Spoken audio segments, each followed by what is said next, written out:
well.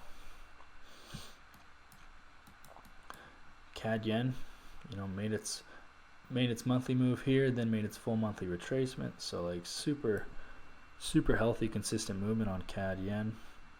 So nice to see that. I like when price moves properly. It doesn't always happen, but when it does, it's nice.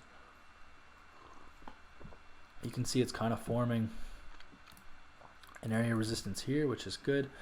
Similar to Aussie yen, they're consolidating, but they're building up areas of support. So obviously it was this big area to begin with, right around the like 105 level kind of thing, and now it's a little bit higher. This is kind of like this is the 105 support. Now this is the 106 support level. So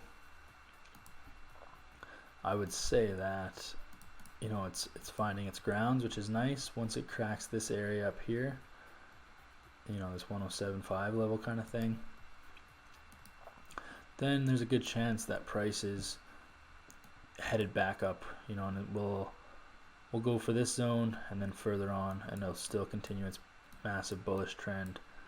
See, it's way above this moving average. So still waiting on CAD yen, still waiting on most of the yen pairs, I believe. So, but this is a good sign. This is a good sign that price is moving like I talked about earlier.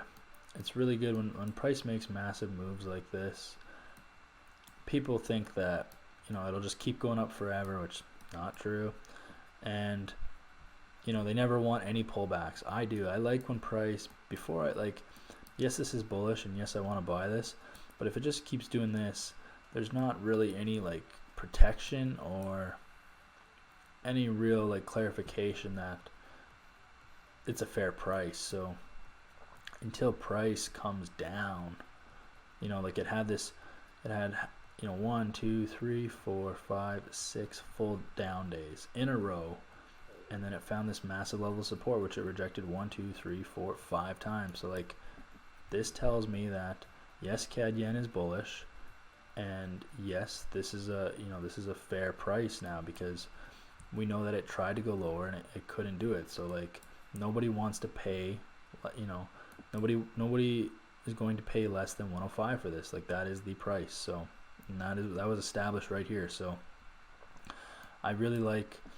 price action like that. I think that to me, fundamentally, it makes sense. It makes sense that to determine a price, it's got to go up and down, and then both areas have to be secured to one extent or the other. So it went all the way up high. It went up to the 109 area here, and then no one was buying it after 109, so it came back down to 105, and then it got right back up. So it's above 109 is expensive, but below 105 is too cheap, and we're not paying less than 105. So that's CAD yen. There's a kind of a long explanation, but I think it's good, healthy price action. I think it's something that I think it's good to learn, and it's good to appreciate that, and look for other pairs that do the same thing.